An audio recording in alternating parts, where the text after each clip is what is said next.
আসসালামু আলাইকুম। আপনি কি জানেন সেনাপ্রধান জেনারেল ওয়াকারুজ্জামান কেন এই বিশেষ ধরনের লাঠি ব্যবহার করেন? তো আপনারা স্ক্রিনে দেখতে পাচ্ছেন যে সেনাপ্রধানের হাতে এক বিশেষ ধরনের লাঠি রয়েছে। তো সেনাপ্রধান কেন এই বিশেষ ধরনের লাঠি নিয়ে সবসময় ঘোরেন? তো এটা কি সেনাপ্রধান তার আত্মরক্ষার জন্য ব্যবহার করেন? তো আসলে বিষয়টি এমনটা নয়।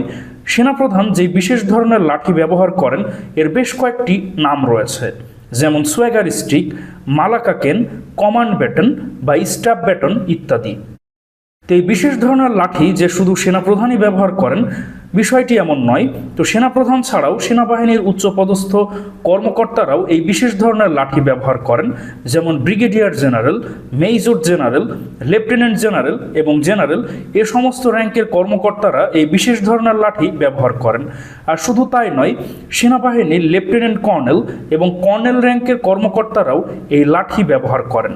বিশেষ করে সেনাবাহিনীর যিনি একটি ব্যাটালিয়নকে নেতৃত্ব দেন সেই লেফটেন্যান্ট কর্নেলের হাতেও এই বিশেষ ধরনের লাঠি দেখা যায়।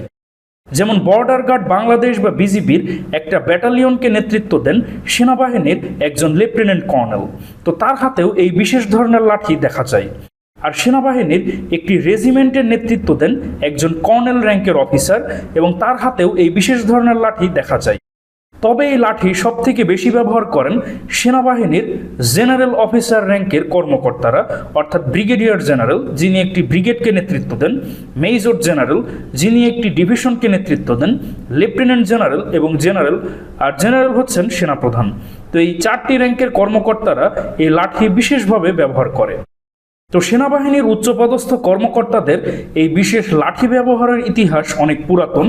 প্রাচীন মিশরীয় এবং রোমান সাম্রাজ্যের সেনাবাহিনীর উচ্চপদস্থ কর্মকর্তারা এই বিশেষ ধরনের লাঠি ব্যবহার করতেন। মধ্যযুগীয় বিভিন্ন দেশের সেনাবাহিনীতেও উচ্চপদস্থ কর্মকর্তারাও এই বিশেষ লাঠি ব্যবহার করতেন। পরবর্তীতে অষ্টাদশ এবং ঊনবিংশ শতাব্দীতে ব্রিটিশ এবং ফরাসি সেনাবাহিনীর উচ্চপদস্থ কর্মকর্তারা এই বিশেষ লাঠি ব্যবহার করে এই লাঠির জনপ্রিয়তা বিশ্বব্যাপী ছড়িয়ে পড়ে। আর বাংলাদেশ, ভারত, পাকিস্তান একসময় ব্রিটিশ শাসনের অধীনে ছিল প্রায় 200 বছর। তো সেই অনুকরণে এখনও বাংলাদেশ সেনাবাহিনী, ইন্ডিয়ান আর্মি এবং পাকিস্তান আর্মির উচ্চপদস্থ কর্মকর্তারা অর্থাৎ জেনারেল অফিসার র্যাঙ্কের কর্মকর্তারা এই সোয়াগার স্টিক বা কমান্ড ব্যাটন বা এই বিশেষ ধরনের লাঠি ব্যবহার করেন। তো আপনার স্ক্রিনে দেখুন পাকিস্তানের সেনাপ্রধান, তার হাতেও এই বিশেষ ধরনের লাঠি রয়েছে। ইন্ডিয়ান আর্মি চিফ, তার হাতেও কিন্তু এই বিশেষ ধরনের লাঠি রয়েছে। তবে এই বিশেষ ধরনের লাঠি সেনাপ্রধান সবসময় কিন্তু ব্যবহার করেন না।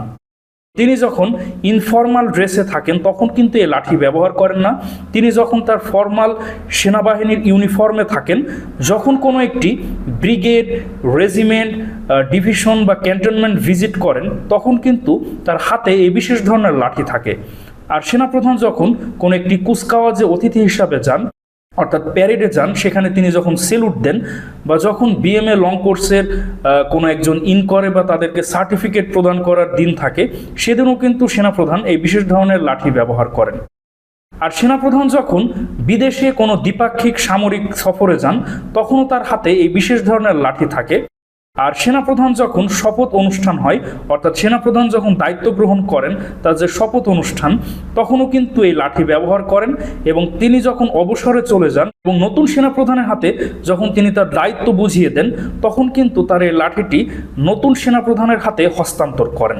তো এটা মূলত একটা দায়িত্ব বা কমান্ডের প্রতীক। তিনি যখন অবসরে যান তার এই কমান্ড তার অন্য অফিসারদের হাতে দিয়ে যান।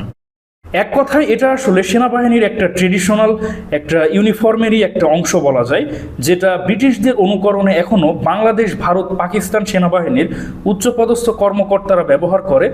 এছাড়াও কমনওয়েলথভুক্ত অর্থাৎ ব্রিটিশ শাসিত অনেক দেশেই এই লাঠি ব্যবহারের প্রচলন এখনও রয়েছে।